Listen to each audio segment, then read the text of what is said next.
many of you will know, we've had an ongoing series of finding blank in blank, um, and just conversations with my wonderful monk brother and myself, just around different topics which we kind of are interested in. And today we thought the topic of finding the teeth in the Theravāda would be fascinating. So, Ajahn Kovilo, what does this title mean to you? What are your thoughts on finding teeth in the Theravāda? Hmm. Well, my experience with a particular brand of American Buddhism is a little bit soft. Mm, It's taught. If it's taught at a meditation center or someplace that charges money, um, unfortunately, that can result in a particular type of audience capture. So the teachers are speaking to whatever it is that the people who are paying to come to the retreats want to hear, and mm, that can then lead to not revealing or not speaking to a lot of the teachings of the Buddha or of arahants through the ages or present day mm, living teachers, which are harder to hear. And there's a whole so many. The Buddha's teachings really are swakato, or well expounded, mm, and the Buddha would, really pick quite explicitly and directly. He would know exactly who he was speaking to and what they needed to hear and what would be best for them.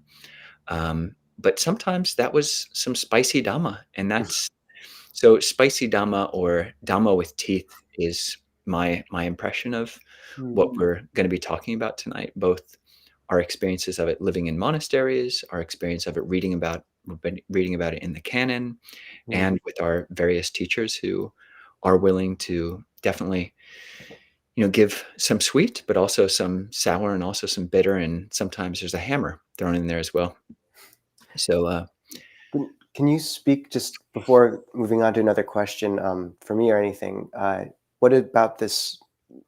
The only way I think you get a sense for that Dhamma with teeth, or spicy Dhamma, is by experiencing it. And you've lived in Thai forest monasteries for a time, and in Thailand and California. So, what were some of your encounters with this particular flavor of Dhamma, or what impressions did it make on you initially? well, I'll say my first impressions were just literary, were just from reading the suttas of the Buddha in English translation. And yeah, there were times when the Buddha just didn't pull his punches. There were times when, he would speak quite directly these 8 bases for arousing energy, or basically 8 bases for laziness. Someone might, say they're not ready to practice because they've got some work to do, or they've just finished some work, or they're about to go on a journey, or they just come back from a journey, or Mm, they didn't get enough food, or they got too much food, or they're sick, or they've just recovered from an illness. So this type of Dhamma, which is just, it's not talking to, yeah, necessarily what you want to hear. Those are all excuses why we don't practice. So mm, reading translations like that, and then um, I ended up going to a monastery where there was a teacher who was, yeah, pretty well known for not holding back. He's willing to not cater to people's whims about what they think that they might want or need from the Dhamma. And um, I found that quite useful. I found it useful and a little bit jarring, actually. So going to stay with one teacher who could be blunt and really just not actually, um, it to me at that time it seemed uh, a bit too teethy. But then going to live at a Bayagiri where you get the teeth. Lumpur Pasano Ajahn Amaro can really, they can let monastics or guests know if they've gone out of line, mm, or if um, they're, the student is coming from a place of greed or anger or some kind of delusion. The teachers will speak directly to that, which is not something which I really encountered growing up. It's basically, you have teachers who mm, never really push you. I never went into the army, so never had anybody, like a drill sergeant, who was pushing me. So mm, that was really the first place at these monasteries where I encountered teachers who were willing to just call me on my stuff, and that was really useful because yeah, it's rare for a certain type of sheltered or coddled American existence. So, Hmm. and Ajahn, what about for yourself? What is this name, the Teethy Dhamma or Theravāda with teeth? What does that mean, and what's your experience with it? Yeah, well, first, Ajahn, I think you're also named Ajahn Nisabho, just Oh yeah, which is nice. I appreciate that. yeah, good. So I think I really like this topic, and I think there's this fascinating fault line that runs between um, a well-intentioned uh, kind of liberal, progressive, kind of vaguely spiritual practice, which you find very often um, in the West and in Dharma circles as well. There's a fascinating liminal space between that ethos and kind of the foundational Theravada teachings. And some issues which kind of straddle that line are things like euthanizing a pet or not. Something which the kind of Orthodox Theravada does not support. Uh, the strictness of how we keep the fifth precept, or how we advise lay people to keep the fifth precept around not drinking intoxicants at all. A very clear, direct line where, in many circles you might get a bit more like one glass of wine, not so bad. And granted, there's worse things that one could do, but the kind of Orthodox Theravada line is very, very clear around that. Just this focus on sila, um, a certain willingness to be slightly removed from politics for the sake of elevating the spiritual center. Um, so there's kind of these interesting places where I find these two, the kind of liberal progressive uh, view diverges from what I think the Buddha taught in the original suttas, or how we hold that. Um, and then there's also how it's taught, and this is, I think, part of what you were pointing to, where you step into some of these kind of Thai situations, and or in the Thai Dhamma, and some of the teachers just they'll be really fierce, and it's actually a sign of a lot of it's a it's a sign that they care about your training. Like, it's kind of an honor to be admonished, and you get a feel for that. And honestly, from what I've seen, teachers who are skilled know when to use that and when not to. But if someone is open to it, it can be unbelievably effective and meaningful. Actually, I think I have stories of those instances somewhere in my head, which I'll try to search out in the next 30 seconds. But I actually wanted to see if I could turn it to you, Ajahn Kovilo. Like, do you have any stories of a situation or an instance when there was a particularly kind of effective teaching in that vein, or anything else that came up from what I just talked about? And I think you're muted. I'm sorry. Yeah, no, I've definitely gotten the hammer from Ajahn Pasano, not the physical hammer, but the Mm, yeah, the hard wallop to the kilesa or the different underlying tendencies, mm, and I'll try to decide if I'll talk about those in much detail. But yeah, there is a dissonance or a knot at these things that you're pointing to. The fifth precept of alcohol. Yeah, there's a very clear line there in a Theravada context. Um, Asuba, so bringing mm, that which is not beautiful. I mean, you talk to these a lot. I think you've taught a number of retreats on all the unpopular Buddhist topics. mm, Um, for me, it is what drew me, both when I was just reading texts before I'd ever visited a monastery, even. Um, I was impressed by it, especially Ajahn Mun, his biography. Actually, that's what moved me from doing retreats in the Goenka tradition, mm, and then had a friend from that tradition, another meditator, who recommended reading the biography of Ajahn Mun, mm, and just meeting this person. It's biography of Ajahn written by Ajahn Longta Mahabua, both of whom people in our tradition, myself included, believe are arhats. Mm. And you just get a level of practice, a level of Mm. ferocity of practice, a level of ferocity of encouragement of each of these teachers' students, which I just Mm. never encountered before. And it's, yeah, you get these portraits of these people who are practicing meditating way longer than anybody else. I'd already gotten some faith in the capacity of meditation, but yeah, really these teachers encouraging you to put your life on the line, that rebirth is real. Mhm. Mm. Not just a belief. You should believe in rebirth, but people who are have an incredible amount of integrity, um, don't lie about anything, really speaking to these other realms from a first person experience, really, yeah, shifted Mm. my take on this. And yeah, it's like, wow, if they're talking from their own experience, which it seems like they are, um, yeah, maybe I need to be shifting my life around. And so I was inspired by that level of fiery Dhamma, Mm. and sought it out and went to this, yeah, basically the Thai forest tradition.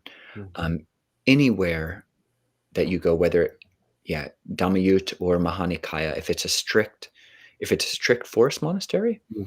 um, yeah, the way that we keep our rules and the way that a teacher will be teaching those rules, Mm. um, yeah, you've got to be strict, because Mm. there are very clear lines that we don't cross. Mm. So yeah, I mean, this is not a good segue, but just to go back, since I kind of gave that teaser that I had gotten some hammers from Lumpur Pasano, and this is just going to be a ridiculous story, in that I called it a hammer, but basically, yeah, having times we all eat in a single room together, and basically no one talks, because those are one of our Sekya rules, all of our uh, Mm. yeah, rules of training. So one of them is that we don't eat while we're speaking. So all the monks will sit in a room, yeah, maybe 20 foot by 20 foot, and no one is speaking usually. And I had been an Anagarika, a trainee at Abhayagiri for maybe about 9 months. And um, yeah, I had heard one of the monks praising this quality of eating quickly. And it sounded like they were saying the faster you eat, the better of a monk you are. And so still figuring out how to eat one meal a day, or not eat afternoon, Mm. and wanting to be this awesome monk who could eat really quickly, but still feeling like I needed a lot to eat. I would just be taking huge mouthfuls. And eventually one day, apparently I was being a little bit annoying in other ways to some of the monks. So they told Ajahn Pasano, I think. And one day, this is, it might seem anticlimactic, but it was a huge point in my life. Everyone's quiet. And then one day I just, I'm digging into my food and taking these huge snake bites. And yeah, Ajahn Pasano just ever so calmly just says, in the middle of this, pin drop silence room, we just started eating, just calls me out, Kovilo. And the whole room just was totally silent. Everybody just looks at me and I'm like, so yeah, it might sound like a rather No, but yeah, mm. it was fierce and teethy for me at the time. So Thank you, Ajahn. yeah, the teethy Dhamma that I was thinking of is really the teeth of my experience. Feeling the teeth of the Dhamma much more in a textual sense. I mean, I've had lots of fiery stories with the different teachers that I've lived with, fiery on my level, Mm. but yeah, there's a lot of yeah, there are fangs in the Dhamma for when we need to get a little bite. Mm. So, but Ajahn, tell me about your experience. You must have some good stories about the gloves coming off from your teachers. I have to think of which one to tell. I will circle back around to this because there is a good one that I have from the biography. But um, yeah, just to kind of flesh out this subject a little more, I think it's interesting because it's one that we really navigate with Clear Mountain and have had to. And I think we've both seen the kind of Thai fiery Dhamma is given in the context of a culture which is profoundly integrated and caring. Um, so most of the Thai Ajahns kind of counterbalance that by being very fierce. And they say some of Longpo Cha's Thai disciples even got quite jealous of the Western disciples because Longpo Cha would be very fierce, kind of classic Kruba Ajahn with his Thai disciples, but then he'd turn to his Western disciples. And over the course of a few years, he just had realized they were coming with so much kind of baggage and self-hatred already that they just needed to honestly learn to laugh at themselves and be touched with a much gentler touch. And so with his Western disciples, he'd often be like extremely loquacious and joking around, and he'd just be able to shift really nimbly between the two. Not that he wasn't fierce with his Western disciples, but I think this really is important because, on the one hand, I think you and I both, Ajahn, have seen that kind of Theravāda with teeth picked up in the wrong way. Like we read about these Dhutanga practices and go through these phases of, kind of miserable renunciation, which really isn't helping anyone. But at the same time, I think it's a pretty necessary part of practice to give a try to. And with a kind of self-hating Western conditioning mixed with certain Theravada kind of intense teachings, I have seen it's like mixing vinegar with vinegar, and it can be really, it can go wrong.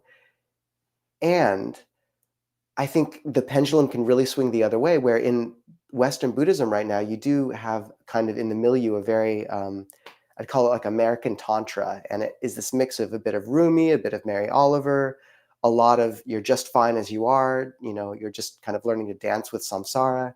And I understand why people need so badly that balm on their heart, but I do think we've come to this place in the kind of evolution of Buddhism in the West where there's a real hunger for the step beyond that, because that is the path of diminishing returns. And it's been interesting because whenever you and I kind of press up against this line of like, gosh, do we talk about rebirth? Do we talk about Asubha?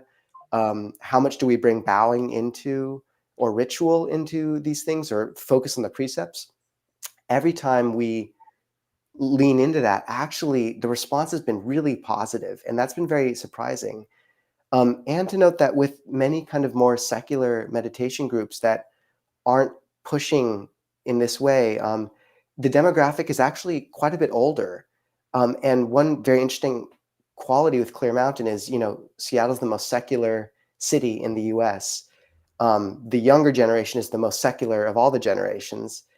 And so we thought that, if we came in with this even more quote unquote, religious or orthodox approach, that we'd lose the younger generation. And it was completely the opposite. Like there's been so much interest from the younger generation. And I think it's because there is kind of a hunger for, the Buddha's Dhamma had teeth and people want training. And I think that's what the Theravada with teeth touches on, is like the language of happiness. It's important, an important metric, but the language of kind of like purpose, training, and duty are much more kind of foundational and powerful at this moment. And for me, that's what the Theravada with teeth touches on, is like, we're not here to accessorize with practice.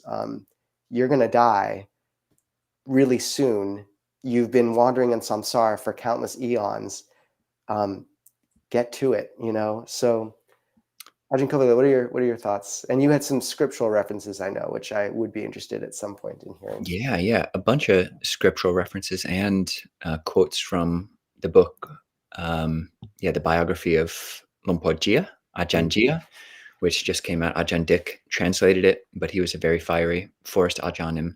certainly read some of those quotes in a bit. But Mm, I mean, you're talking about training and the importance of it and just not shying away. I mean, the Theravāda canon is really, mm, it's an amazing document. It doesn't have all of the it doesn't have the problematic elements that many other scriptures from 2000 years ago have.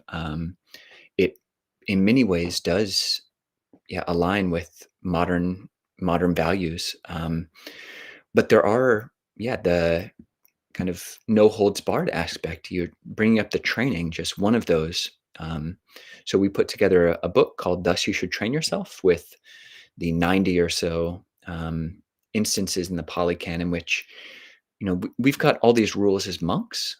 So those are framed in terms of rules that monks and nuns have to keep. Whereas the Buddha also gave these exhortations or injunctions in the form, "Thus you should train yourself," and um, it's different. It's not a rule. Like people can't.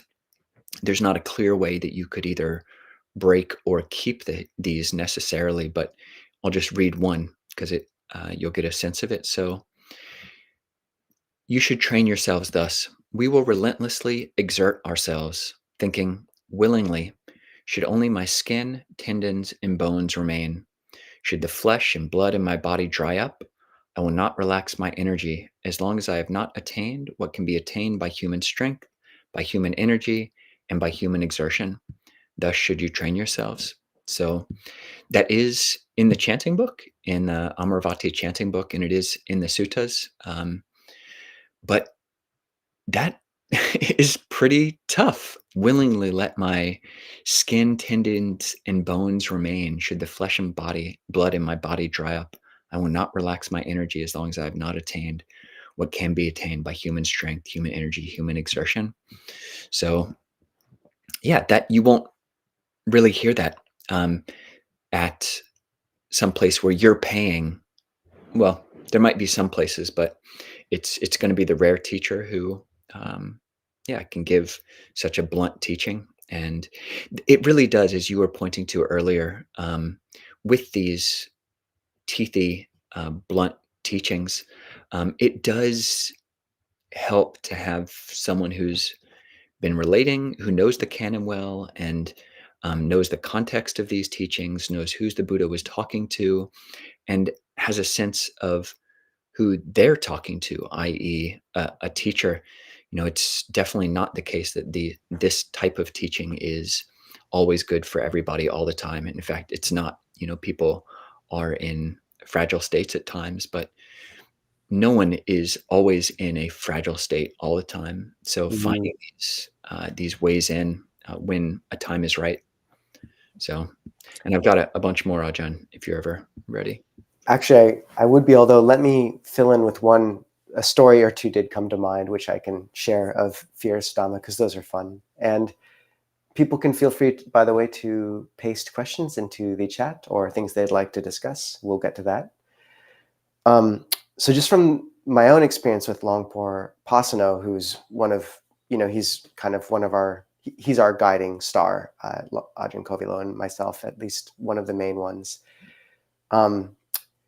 So when I came to the US, I thought that, the more patchy and kind of ragged my robes were, the better. And Longpo Pasano, it's, when you're around him for a while, this phrase "neat and tidy" becomes just drilled into you.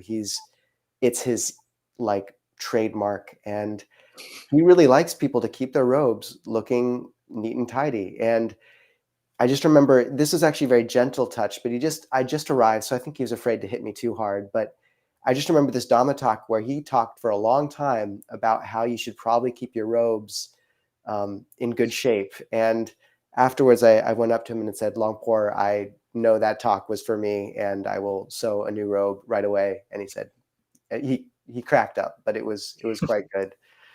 Um, there's another story we had. Sometimes the culture at a monastery is just sort of steadily starts to veer, and for a few weeks, I remember when people had finished, a huge part of the Ajahn Chah lineage is how you eat together and kind of this decorum. And I remember people for a while after the meal at Abhayagiri, if they had like an extra dessert or a bar, they'd put it on the counter to be taken back to the kitchen. But there's this moment where they'd also say anyone who would like to have the, the bar or the whatever, feel free. And some people would snack, just quickly have it. And Ajahn Yanako returned from Thailand and saw that this was happening and kind of brought it up in a business meeting, and very gently just saying, so I just didn't know we were doing this. I thought that wasn't quite part of the Abhayagiri ethos. Just wanted to hear anyone's opinion on it. And Longpor Pasano said, well, I didn't know that was happening, and that's not something we do. Any other opinions? And no one else had any other opinions. So it was quite good. There's plenty more, but I think one of the classic ones is Longpor Pasano has this way of clearing his throat, which just calls you to attention right away. And he uses it in all these great ways. But, he's got so much gravity that sometimes what can seem like a very light touch is actually pretty, and it's quite a hammer. And, with your story of the mouthful, Ajahn, I think of that. But one thing that comes to mind is one monk had just gotten a delivery of Dhamma books, which were just strewn all over the floor, where he was sort of sorting through them, and they were, next to some normal books and boxes. And Longpo Pasano just came in and was just talking to him. And Longpo Pasano didn't say anything explicitly, but his eyes would just flick to the books repeatedly, like time and time and time again, until, he left. And he hadn't said a single word, but, the monk knew immediately that, like, he needed to take care and honor Dhamma books. Like, you don't leave them on the ground. You don't leave them next to other books. You don't scatter them. You actually treat them with respect. And so it's different with someone with as much kind of gravity as Longpo Pasano, as what can seem like very light touches are actually can be very fierce, or, very impactful. And then sometimes he's very explicit. Like, we had a monk, we have at Abhayagiri, sometimes they have small breakfast in the morning because you're out there chainsawing things and all that. And it was a bread breakfast, so there was like bagels. And one monk walked in with a bowl of oatmeal and a plate of bagels and sat down.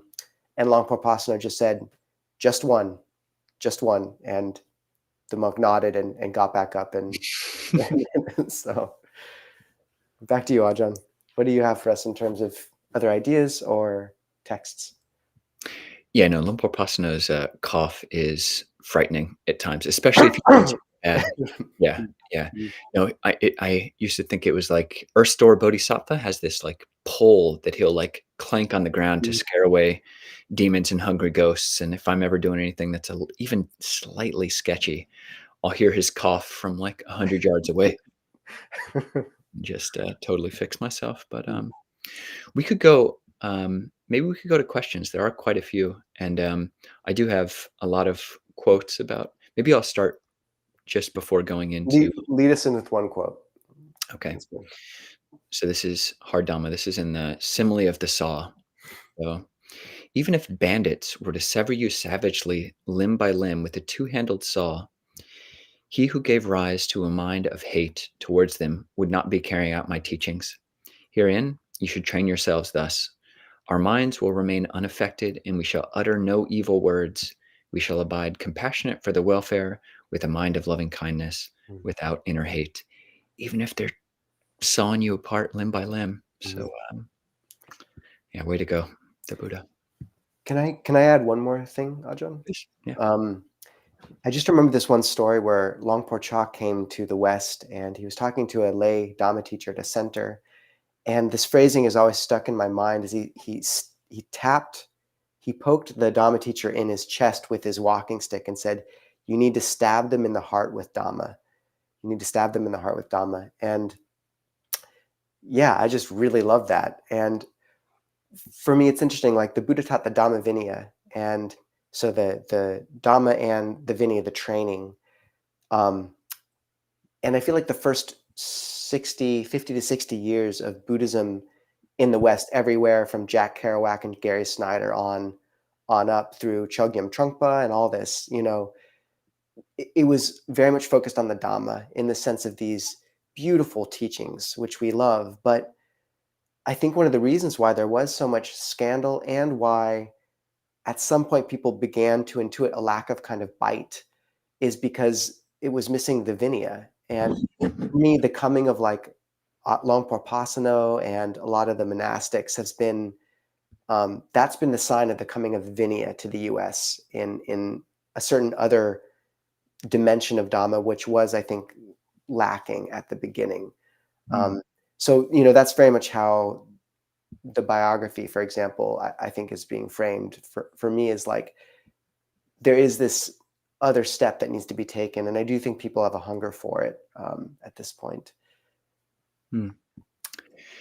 Yeah, just one last quote because they're awesome, and it does dovetail with your, I mean, bringing up the training. I mean, monastics who really are putting their lives on the line, to some extent, just by ordaining, you're giving up a certain many paths in life to Mm, take one other path.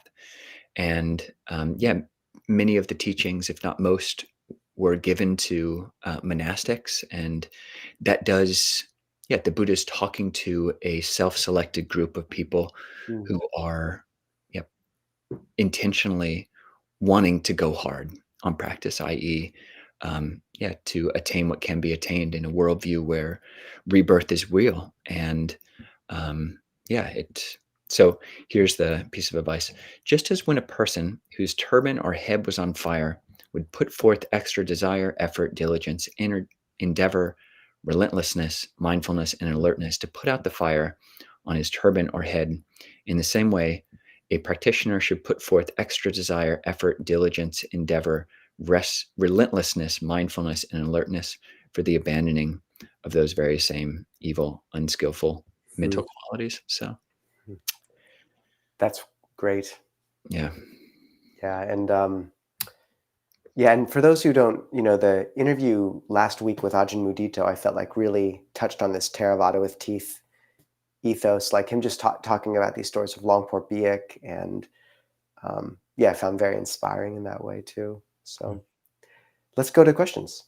All right.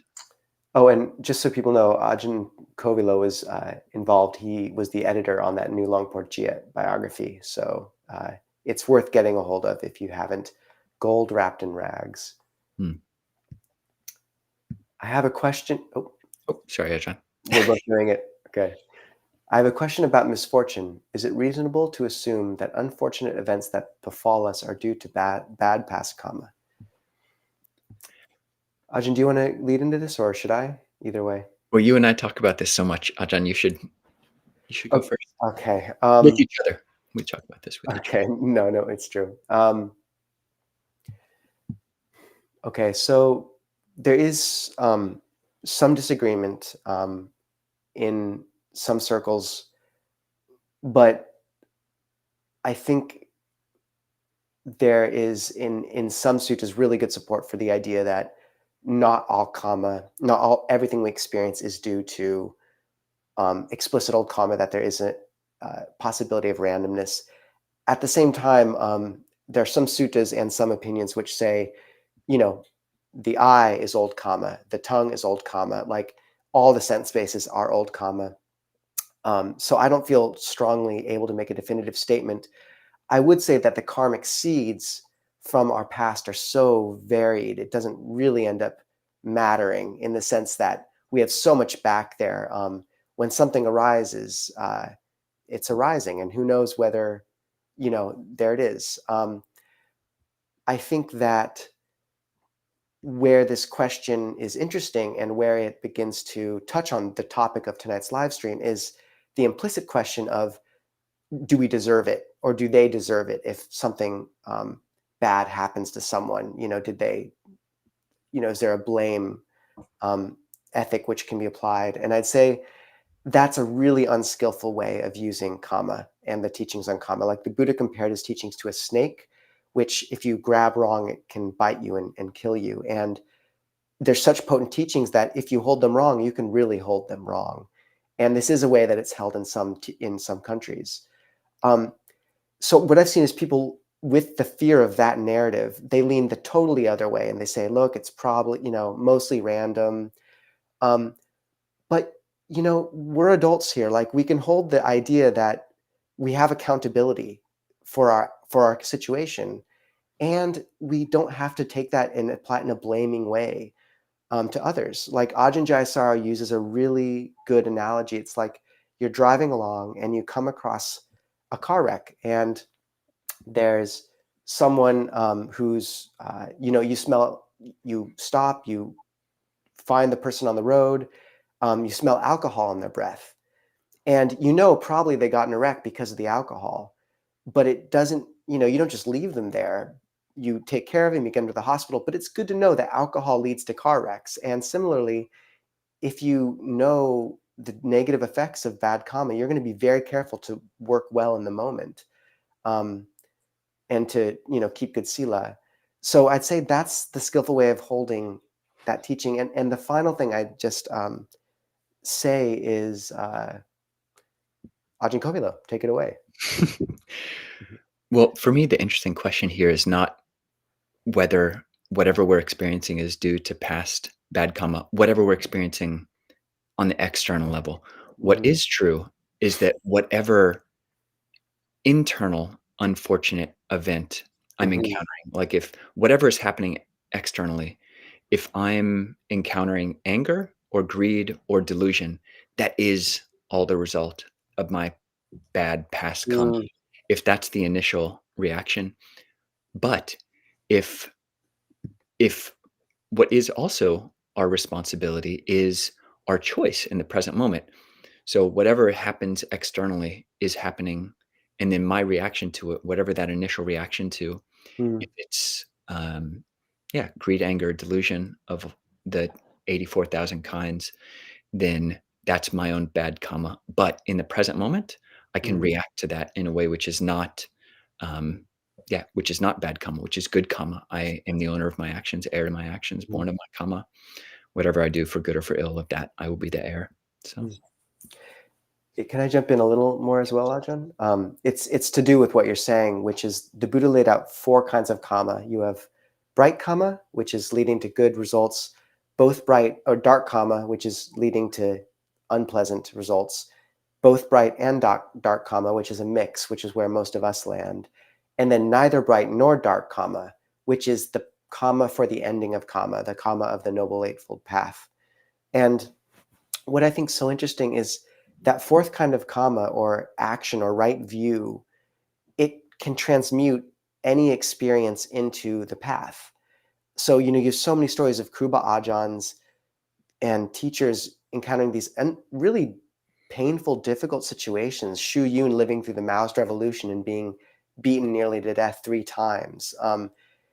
But because they're approaching each of those experiences with the Four Noble Truths in their mind and this practice, those become real impetus for their path, and they learn and become more humble and patient. So for me, like, that's a way of looking at this is that if you're practicing with right view, all karma can become neither bright nor dark. It can all become the path if you have the Four Noble Truths front and center. Um, and you just see this, like, people can be in what seem like externally very similar circumstances, like a war zone or other things, but their internal experience, like you were saying, Ajahn, is just sometimes completely different. And I don't want to put too much weight on this, but in that discussion of like privilege and everything and blame, and it's just worth noting that I did meet people in Thailand, kind of these Burmese immigrant workers they were living in quite difficult conditions, and they were a lot more radiant than many of the upper middle class people I've met in the US. And that's not to, make light of their poverty. It's anything like that. It's just saying that, like you said, Ajahn, people can have pretty vastly different internal experiences based on that karma. So anything else to add to that, Ajahn, or should we move to another question? nope. Okay. Can Some say the Buddha laid out two paths: become an arahant yourself or find one to support. Does this have any basis? Ajahn, do you want to speak to that? um, I don't recall. That doesn't actually sound like something you would find in the Theravāda, the Pali Mhm. Canon. I can't recall that sutta myself. I mean, someone could extrapolate that principle, just talking about, developing dana, sila, and bhavana is three different types of, with generosity, keeping virtue, and meditation. But yeah, I mean, Mm, I the Buddha was always advocating wholesome, giving up unwholesome actions and cultivating wholesome actions. And yeah, I don't think that an arahant, someone could be an arahant or on the path to become an arahant and find one to support, i.e., Ajahn mm, Mahabua, who went to go and serve Ajahn Man, um, or someone could be looking for an arahant to support and also want to be an arahant mm, themselves. So, mm. yeah, you have any thoughts, Ajahn? No, I think I agree with you. I mean, the Buddha really would push for the path of, I mean, he'd want you to try to be an arahant. And then just like he would often hold up the monastic ideal as really, if you have that in you, go for it. He'd say that really effectively. And I think he acknowledged people's conditions are different and circumstances. And so he did give these other paths, like, here's how you do live a really beautiful lay life that's integrated with the Dhamma. And I think if part of that was supporting an arahant, it would be immensely beneficial. Um, and before moving on to another question, I did just want to address one of the comments that came up. Forgive me if I'm mistaken, but I do recall reading about this in Buddha Dhamma, which describes at least 4 different reasons why circumstances arise, only one of which is karma. And definitely the sutta, or at least one of them, which we can reference, is very explicitly laying out the reasons for an illness, and karma is one of the reasons, but then there's quite a few others. And you also may be referencing the Abhidhamma system, which speaks about the different niyamas, or like laws, and there's like natural law, and then there's Yeah, karma.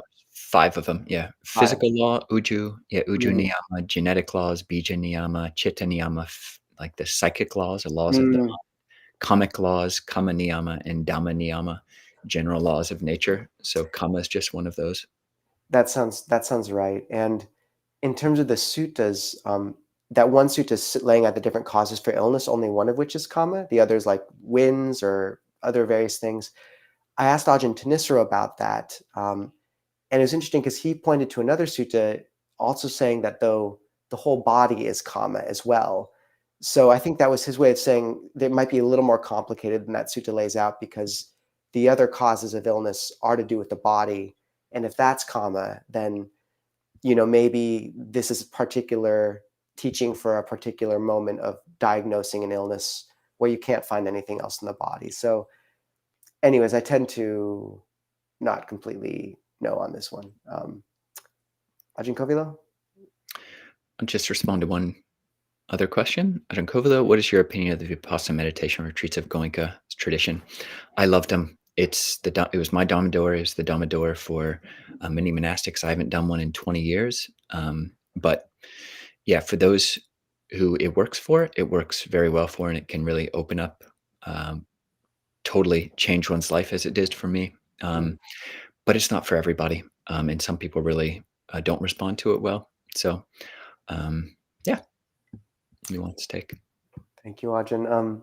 Just to finish with a few little comments. Thank you for the thoughtful explanation. One person is saying that they stopped drinking from the moment they stepped onto this path about 3 months ago. We're so glad that this has kind of served you in that way. And we do have to wrap up with some balloons and otherwise. So people can join us on Zoom. Um, I'll post the link into the chat. And if you don't see it there, you can go to clearmountainmonastery.org and scroll down until you come to the Wednesday evening live streams. Um, Before we finish, Ajahn, do you have another quote waiting for us that you could leave us out or lead us out with? Um, I do. Yeah. So this is about abandoning unwholesome thoughts from Majjhima Nikaya number 20. So the 5 types of abandoning unwholesome thoughts. So this is just one way, but it is a way that the Buddha allowed. So if there still arise in one evil and wholesome thoughts connected with desire, with hate, with delusion, then with one's teeth clenched and their tongue pressed against the roof of their mouth, one should beat down, constrain, and crush mind with mind. With the abandoning of them, their mind becomes steadied, internally quieted, brought to singleness, and concentrated. Just as a strong man might seize a weak man by the head and shoulders and beat him down, constrain him, and crush him, so too, with your teeth clenched and your tongue crushed, pressed against the roof of your mouth, one should beat down, constrain, and crush mind with mind. So, yeah, may that not be your only Dhamma tool, but maybe there's a time and place for that. Like if you're about to have an affair, um, or you're about to, break a very serious precept. So, Thank you, Ajahn. all right, Ajahn, thank you. And we'll see people over on Zoom. If we, okay.